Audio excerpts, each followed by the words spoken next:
The presentation, Cool. yes. So yeah, thanks for coming along this evening. As I said, my name's Mark Irwin, Education Officer for STEM and Learning for Sustainability, a couple of days a week. Obviously joined by my colleague Mary Thompson, who's also an Education Officer for STEM and Learning for Sustainability. You just heard Ian Menzies' voice there as well, who's Senior Education Officer for STEM Sciences and Learning for Sustainability. And just a wee shout out to Ian Fife as well, who's joining us today to help us record this session, which allows us to say this session will be recorded so that we can share it with other people, and you guys as well can have a look back at it. So really today is just want to really talk about what's happening around about COP26, what we're doing, some of the activity that's happening, and some of the opportunities for you to get engaged with it and actually get engaged with it in a sort of legacy way as well, thinking post COP26. So I can't actually see the chat, but I'm going to sort of pause at a couple of different times and then I'll pass over to Mary as well. So if there's any questions or any comments, you just stick them in the chat. That would be great, and we'll come to them when we get there. So COP26. So we're all hearing about COP26. And I guess, well, what is COP? So COP is, the C is nothing to do with climate. It's the Conference of Parties, which is a United Nations term when heads of government come together to look at huge global issues. So this is COP26 on climate, happening in Glasgow in the SEC from the 1st to the 12th of November this year. It's been postponed a year since last year. And a really interesting time for us all thinking about this. And in particular, a lot of the messages that we're hearing at the moment are quite complicated. But one of the things I'm picking up on is people want us to revisit the Paris Agreement. Probably our targets are not quite strong enough. And I'd always like to put this one up, which is John Kerry. Many of you know who John Kerry is. He's currently Joe Biden's presidential envoy for climate. And I do enjoy that slightly garbled term there. Glasgow is the last best chance the world has to avoid climate crisis. So obviously, Ouija's like me, we just think that's the best thing ever, Glasgow being the last best chance at anything.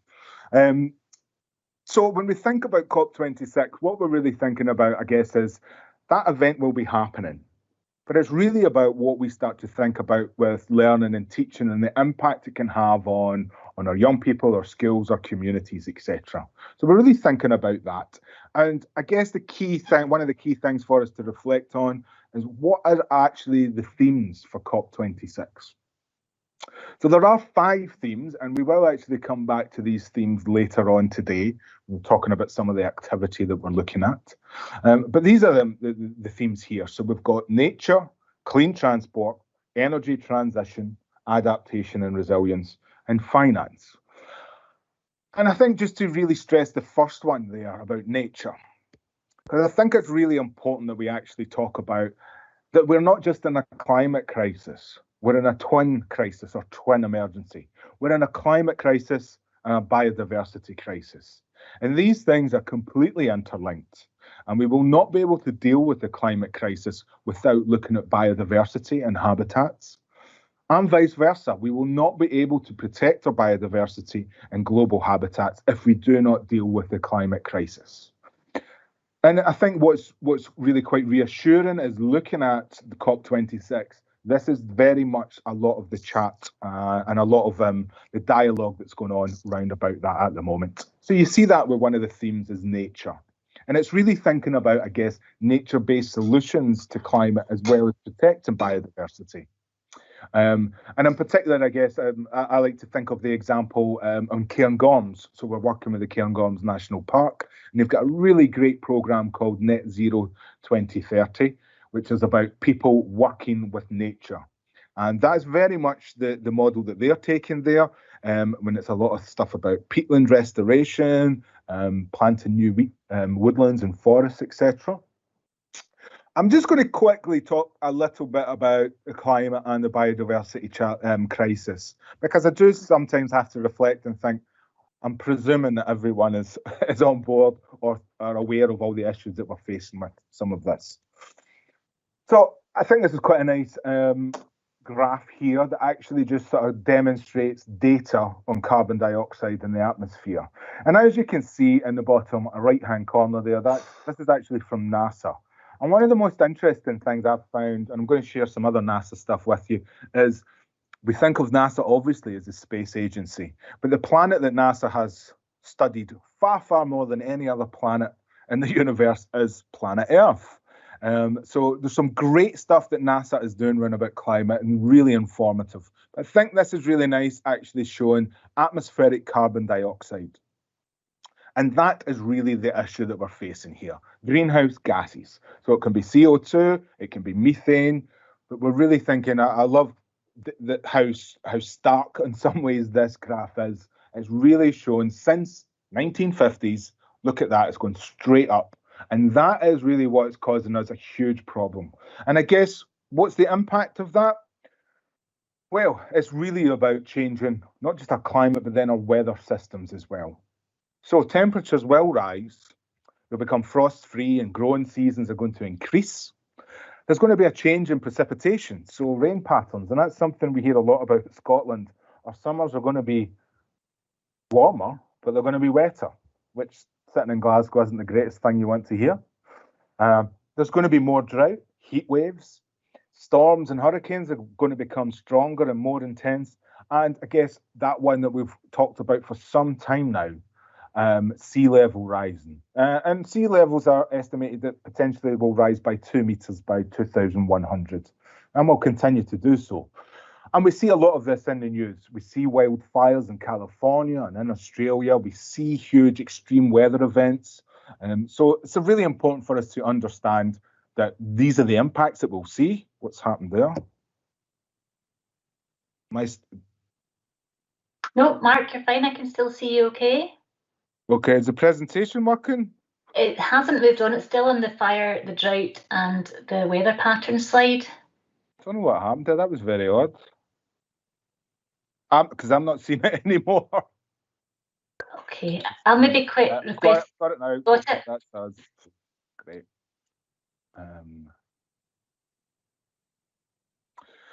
So just to sort of highlight again, and I'll put these links in the chat. I think I just want to highlight this tool, I think, which is a really, really powerful one from NASA. I think it's fantastic, actually. And what it actually shows is, as you see there, is images of change. So once I put the link in, we can have a wee look at it. But basically what it is you can look at the same picture taken sometimes from space. You can see there's quite a lot of glaciers there that haven't been taken from space. But and you can actually see over a period of time how things have changed. So with some of the glaciers, you see them frankly disappearing over a period of time. Some of the other ones from space are really powerful. You can see there, and not all of them are necessarily negative. You can see maybe at the top there, light pollution with Milan. What we actually see with that over a period of 20 years is Milan going completely into renewable low energy lighting across the city. So some of that's really good. Other aspects not so good, as you can imagine, but it's an amazing tool to engage people with some of the impacts on climate.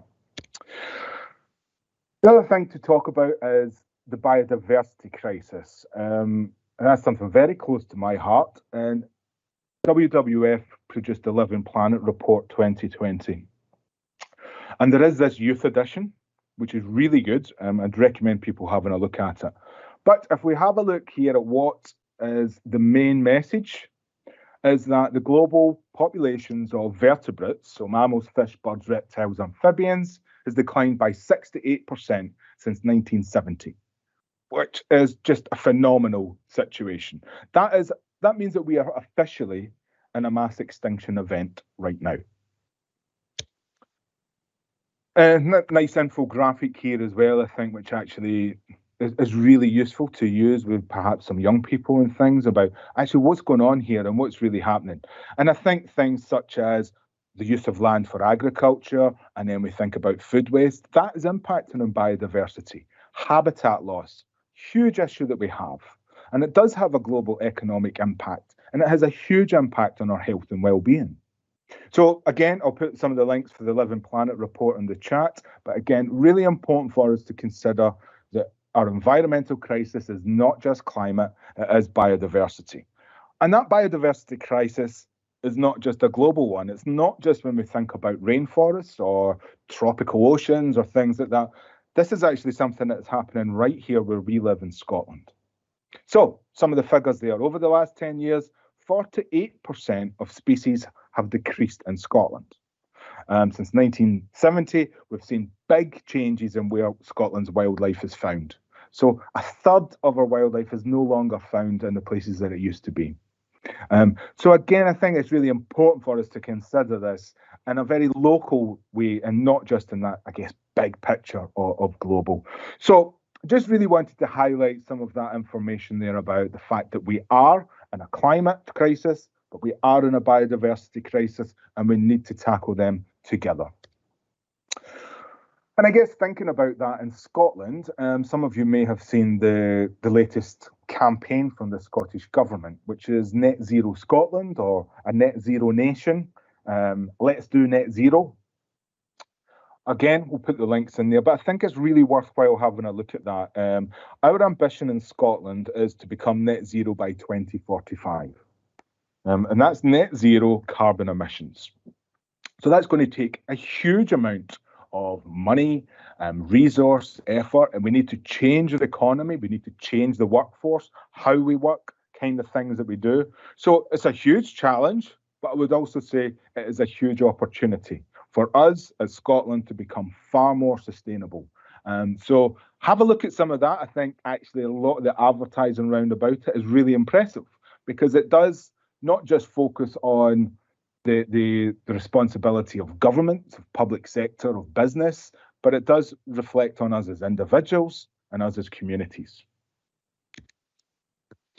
So before I move on to learning for sustainability, I guess where it's fitting in the curriculum, do we have any comments or questions or anything at the moment?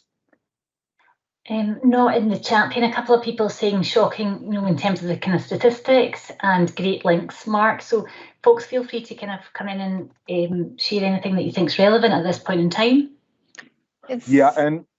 It's really great to hear the stats for Scotland to get your learners, that kind of campaigning, get them interested, getting them fired up. And the links are really interesting to look at. Thank you. Yeah, I think, thanks, Audrey. I think it's so important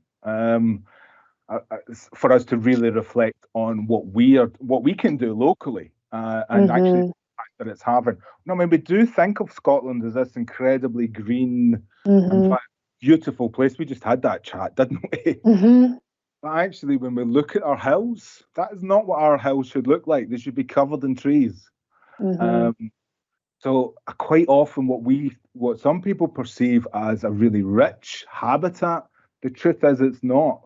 And as a zoologist and ecologist in my background, that was something that became really stark when we studied. So yeah, I think it's important that we reflect on Scotland, and there's some great stats. There's really good information about that, and we're working with Nature Scot on quite a bit of that. So again, really encourage us to think about what we're doing in Scotland.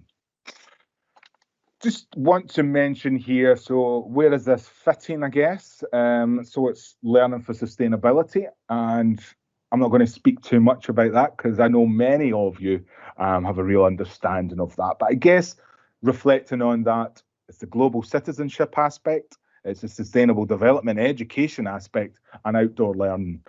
And although they are three things, they are completely interlinked. So we just, so I guess, thinking about SDE there, outdoor learning, thinking about our ecology, our species, but also thinking about that in a global context as well is quite important.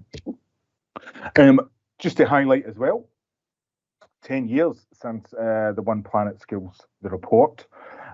So just to highlight that, it is an entitlement for all learners, and every practitioner should reflect this in their daily practice. And I think this is a challenge for us, and it's a challenge for us after the year and a half that we've had, but also it's an opportunity perhaps for us when we start to build that better, or however we want to put that we actually really think about embedding learning for sustainability, I guess not just in our school, but across our whole community. So really important to highlight that this is where it's fitting in. So just want to do a quick update, I guess, on the kind of stuff that we've been doing. And I know that quite a few of you have heard this. I've heard quite a bit of this already, but really just to let you know where we're at and what our plans are. And then we'll have the chance to have a wee chat and a discussion after that as well. So one of the first things that myself and Mary did when we took on this role a few weeks ago, I guess, was to really find out what's happening out there. And we're really pleased that we had the local authority network coming together. 30 local authorities attending so far. We will get the 32. And what came out of that was 3 main areas of work that they would like us to think about. One of them was professional learning. And some of you guys, Yvonne's here, she had some really fantastic input to us, for us, just the other day from Falkirk. So really pleased about some of that. So we're looking at a programme of professional learning, not just for COP, but actually looking way beyond COP as well, because that is, again, something that's came across very strongly from all of these networks and meetings. We want legacy. We want this not to be about COP. We want you to use COP as a context to re-energise and move forward with this. So that was really good. The other thing they were looking for was the idea of, well, can we run our own version of summits, our own versions of COPs? I'll talk a little bit more about that in a minute. And asking for, I guess, the idea of a national offer or something that no matter where you are in Scotland, you can engage with COP26 and the issues and themes around that. So Mary will talk a little bit more about that in a bit. We've also then set up this partners meeting, which I'll talk a bit more about in a minute. We're doing that with YouthLink Scotland, and again, really pleased to see how many people showing up. We only gave them a week and a half's notice. So having over 50 organisations coming was really great. Julie Beckett, who unfortunately can't join us today, one of our colleagues, she's also supporting a CLD network. And actually this week I've been speaking to 2 different groups about family learning and CLD as well in relation to this. So that's been really good. And you guys are joining us today in our practitioners network, which we're wanting to create this space within this team that will allow people to share resources, ideas, ask questions, all of that. So we want this to be a really positive space that people can use. Just going back to that partners network. So I've worked in sustainability for quite some time, and particularly, I guess, some of that outdoor aspects of this. And what was really fantastic and energised everyone, I think, in that meeting, and we got some feedback about that, was the variety of organisations that came. So we would expect Keep Scotland Beautiful, the National Parks, John Muir Trust, etc. to come. But the fact that we had LGBT youth with the Scottish Youth Parliament, we had the Church of Scotland coming and saying, we really want to engage with you round about this is hugely powerful. And it's something that I've talked to many of you about in the past is, how do we make sense of UNCRC, Learning for Sustainability, our climate crisis, equality, Black Lives Matter? There's lots of these things that perhaps can feel a bit overwhelming. So how do we make sense of that? And that's going to be one of the themes that we'll be working on over the next few months. In this meeting, we asked them to share some of the activity. And this was the Jamboard we got within about 10 minutes.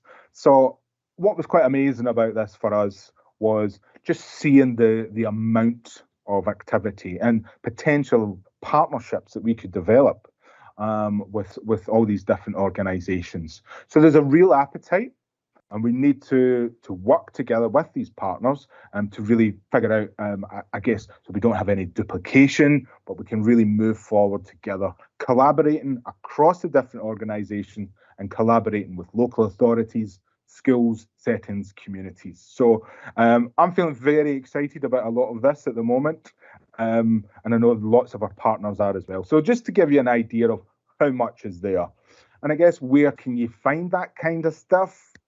Do we have to troll through it? So we're going to talk a little bit about, I guess, 4 things here, and then Mary's going to talk a little bit more about some other stuff after that. things that are actually happening. I'll just mention the sustainability partnerships at the moment.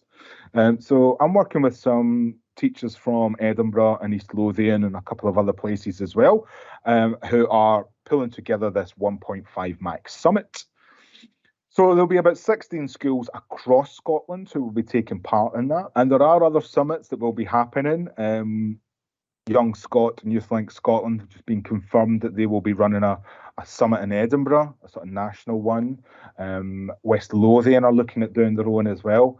But actually with this, what we're building while we're supporting them is developing assets and resources and I guess a framework that will allow anyone to sort of pick this up. So it could be a local authority, could be a cluster, could be an individual school, could be a community group who can actually perhaps pick this stuff up and run their own mini summit, their own mini COP, because it does take a lot of effort and a lot of time and resource to actually deliver something like that. So that's again, thinking back to the LE network, that's one of the outputs that we're going to be supporting with that.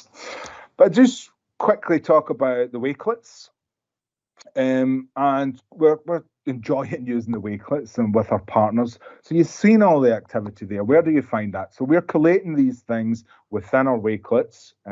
This one is specifically for COP26, and I will be adding more stuff to this later on this evening, because, for instance, the UK government the UK government have launched their skills pack round about COP26. Plus something we're going to talk about in a minute. So there's all things coming up here. And just to highlight some of that there, the climate collage, a really interesting approach, thinking about climate with communities in action. We've got partners like the Highland One World Global Learning Centre creating brilliant resources round about this. And we're working very closely with the British Council and some of their partners as well. So you can see some of the activity there. There's a lot more than that. That's just a wee screenshot for you. And that's part of our wider Wakelet offer, I guess. And I'd recommend having a look at this. So there's lots of great stuff within STEM. You can see there sciences, it looks like, there's only 4 items. The 4 items are actually individual Wakelets. So you can imagine there's lots of material within that. And also to encourage people to think about outdoor activities for families. That was something we pulled together for last summer's lockdown. But still, lots of great stuff in there. And learning for sustainability and outdoor learning. So that is where we are hosting a lot of the activity, so people can have a look at all of that. And our partners as well, we're really promoting quite a lot of this stuff as well for us, which is great. That's the learning for sustainability and outdoor learning one, so you can have a look at that as well. Just to briefly then talk about something that's happening during COP, because I guess COP itself within the SEC is, as you can imagine, going to be very difficult for people to come in. So there'll be a lot of activity around about the fringe, I guess, of that. One of the things, for instance, will be the Glasgow Science Centre, which will be, I guess, the sort of UK government hub, which will be presenting lots of the stuff that the United Kingdom and all the different parts of it are doing around about climate and biodiversity.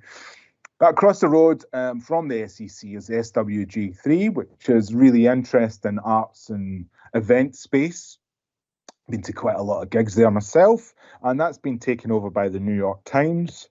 That gives you an idea of the kind of things that will be happening. And that's going to be a really interesting space where journalists, politicians, activists, all these different people will be coming together. There will be debates, there'll be sort of leaders' days and things, but just to highlight 2 things in particular. So the 5th of November will be the Learning Day, which is really looking at education round about climate change. And the 7th of November, I'm hoping I'm getting these right, will be the Community Day, which is, I guess, looking at community empowerment, action and things. And I think that both of them are I guess it's almost the key days that we want to really engage with. But there will be other opportunities there. We're in dialogue with them at the moment, and that will continue to see how our young people can engage. And I think what's important is they have said they are very keen to hear the voice of Scotland in the Climate Hub.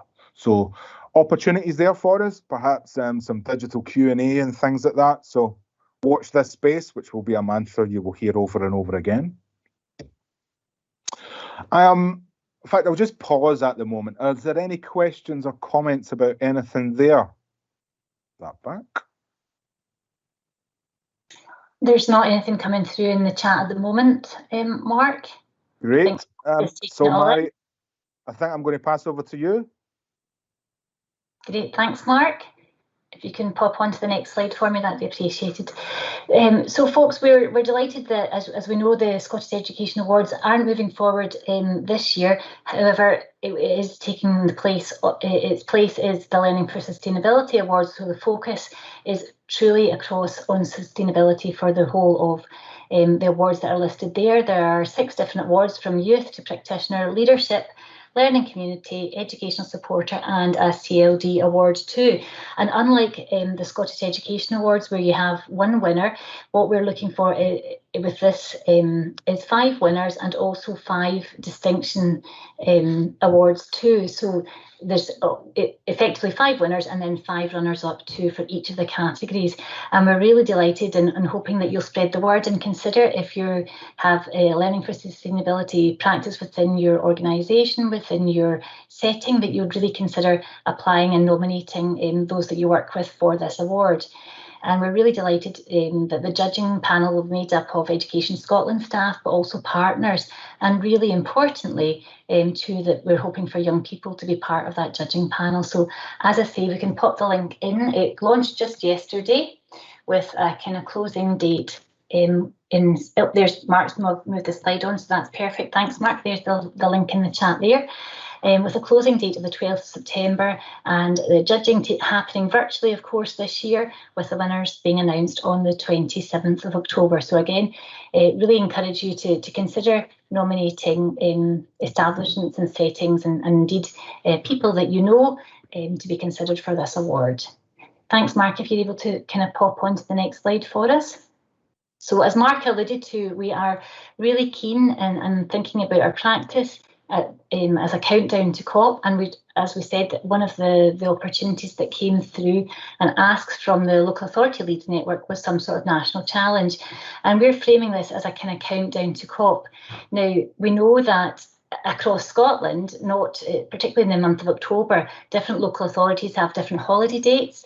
So we want looking for this offer to be as open as accessible to children, to young people, to practitioners across Scotland, to be a flexible model that they can engage with as and when suits them, to take account of holidays, but also it'll be running as a kind of period from early September to the 1st of November.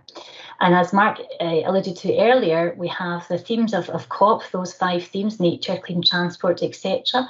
And each of the themes will have a different kind of focus, from a launch on the Monday through to the Tuesday, Wednesday, Thursday. We'll have recorded and some live content, some challenges, some things to consider with children and with young people, and very much to reflect the work of partners.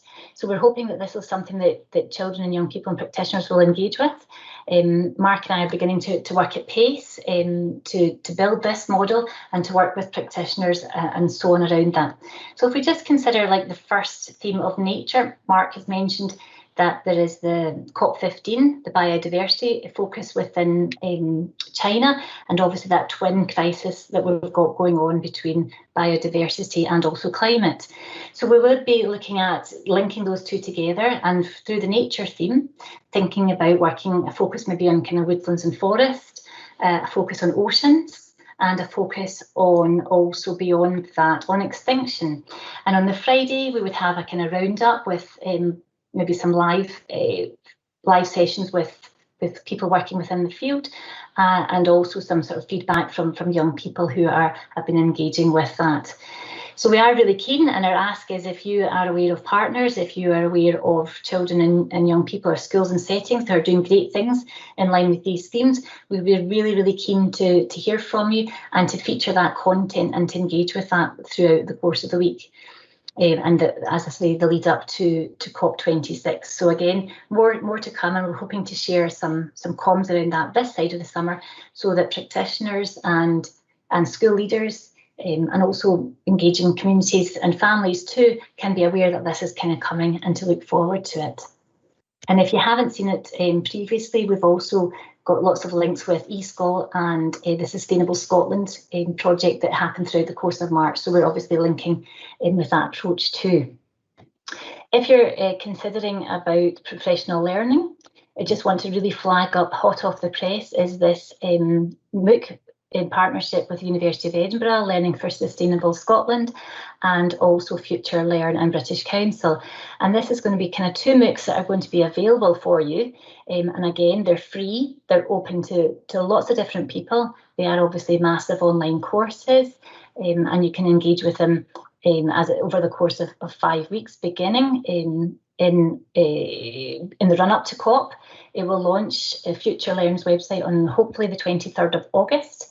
And it will be open for a period of 5 weeks and will naturally lead into a second MOOC, which will be live at the COP. So again, it could be something that you'd be interested to share with your practitioners, to share with families if they're keen to consider how to make a change to their lives now and for the future too, and just kind of understand the scale of what we're facing. So we can pop in a wee link to where you might like to kind of sign up in time. It's not open, as I say, yet on the Future Learn website, but we're hoping that by following that link there, it'll take you to a holding site on the University of Edinburgh that Mark's showing just now, and you can kind of get keep in touch with the updates coming around that. So it will be 5 weeks, and it'll be repeated later on in the year, and then available sort of for 5 years. The hope is after that.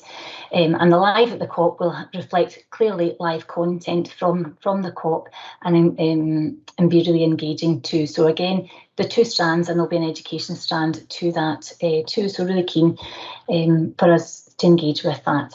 If you're able to kind of pop on to the next slide, Mark. That's us, Mary. Great, that's us. So we wanted, obviously, it was a 45-minute webinar this evening. We were keen that you have our kind of contact details, and Ian Menzies on the call, Senior Education Officer too. Obviously, just swap our names in for Ian's and you can contact Ian too. But we're really just keen to kind of let you have a chance to digest what we've talked through, and to open up for maybe some discussion, some questions, and really to hear your sort of feedback about the way that we're moving forward. To hear your thoughts on that countdown to COP, that national challenge, and ways that we can work together and consider how COP can become real for all of our children, and longer term that legacy of learning for sustainability. So we'll open it up to questions, discussions and comments, if that's okay, folks.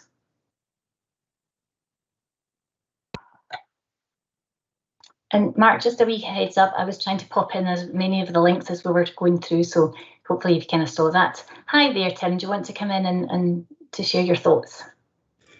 Yeah, just a quick question from me. When you've got the 5 themes in the run-up to COP26, did you say that you're looking for partners who could sort of help deliver content to schools? We're looking for as much of that to be built in kind of in advance, but yeah, we're very much looking for partners. If there's work that's already been done, we're approaching the partner forum with that next week. But yes, we're aware of, for example, on the Oceans Day, we'll be looking at the sort of the whale and dolphin conservation aspect. So yeah, very much so. So if you're aware of partners that are doing great work, or if you're aware of resources, we're really keen to draw those collective strands together rather than to duplicate. So okay. Yeah, we're really happy to hear from you, Tim. We've just had it's just launched. Well, we'll launch very soon an oyster restoration project, which is happening across the UK, but we're lucky enough to have one of the sites in North Ayrshire. It's called the Wild Oysters project. So I'll share that with you because they're looking at some of the resources, look at the decline of the oyster population, something like 95% decline in numbers since the turn of the 19th century. And so they're doing habitat restoration and conservation. So I'll share information that they might be able to join in. That's great, thanks. The thing as well, just the other thing to highlight there is, and actually let's stick with that oceans example. What we really, I guess this is a big ask that we're asking for you guys, is we would really like to highlight schools, settings, young people who are doing some great work round about this. So as an example, Sunnyside Primary very well known in Glasgow with their Nae Straw at All work that linked beautifully with Ullapool as well, actually. So there's a really nice Scotland thing there. But we're really, really keen to highlight what schools and young people are doing in Scotland. I think that's a really important aspect here. I know that the impact of Sunnyside Primary for young people, when they actually seen young people, and if you don't know about that one, they've basically campaigned for banning plastic straws, and CalMac, ScotRail, Glasgow City Council have got rid of them all as well now. So I guess it's that what's quite powerful there is young people, these primary kids, making big organisations change their practice. It doesn't have to be as almost activist as that, but we would love to be able to share the stories of schools and young people across Scotland.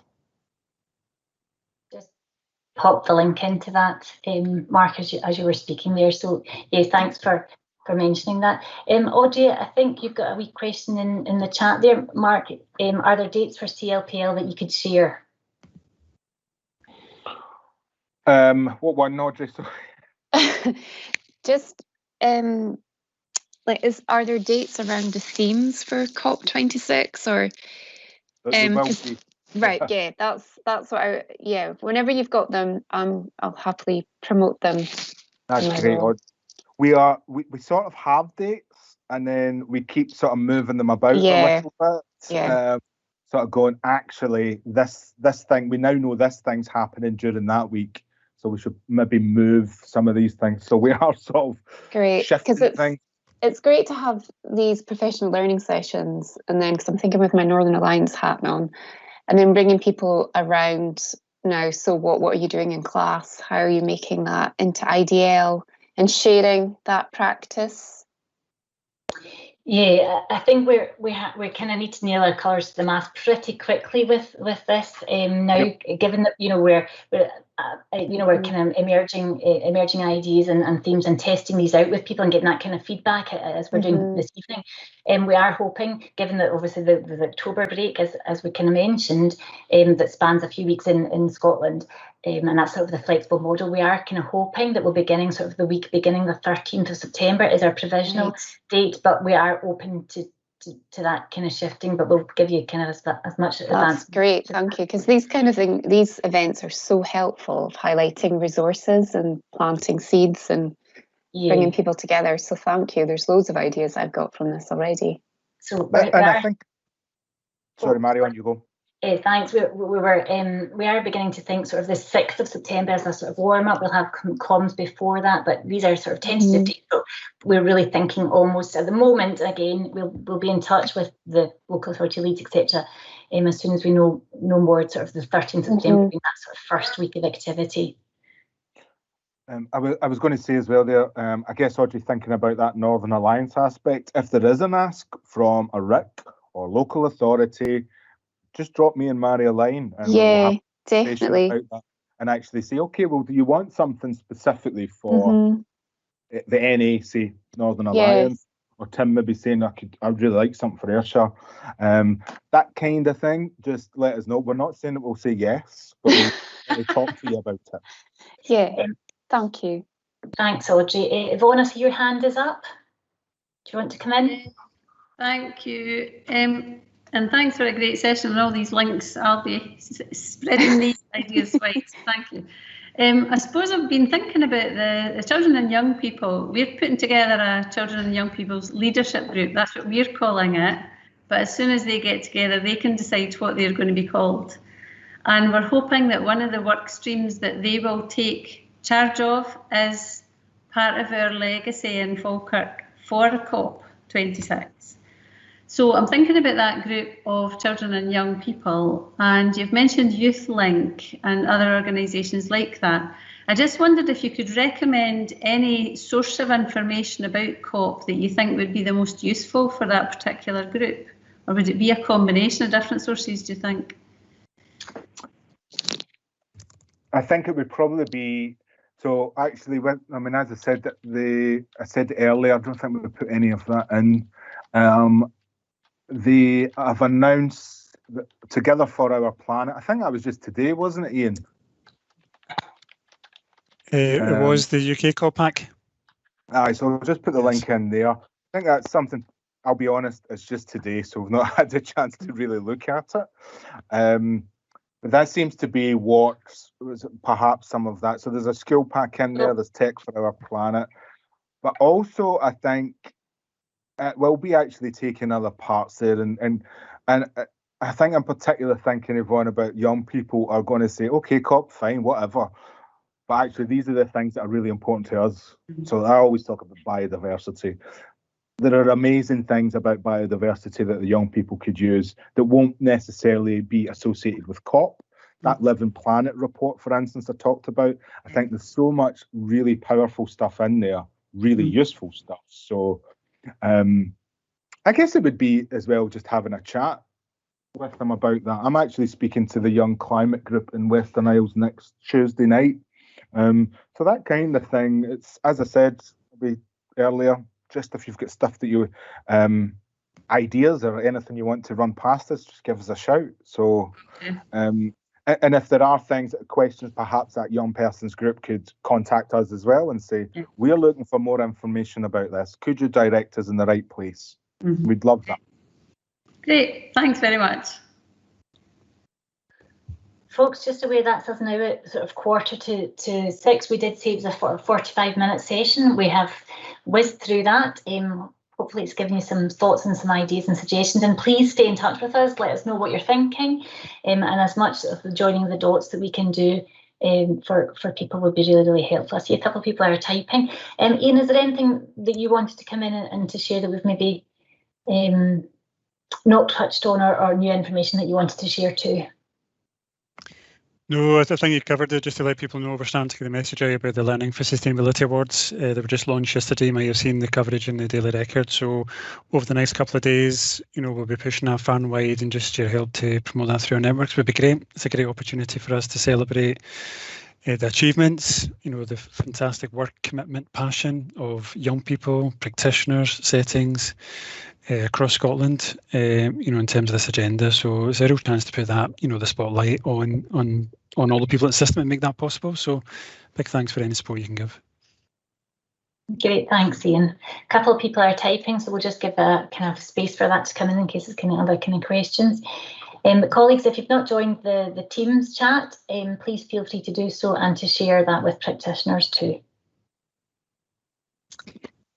Sarah, nice to see you on the call. The right sessions are, I think you've got one next week too, so that'll be really nice. We're going to promote that with our networks too. Thank you, Maria. This has been really helpful. I'll be in touch because I've got a couple of ideas. Love it. That's great, Sarah. Thanks.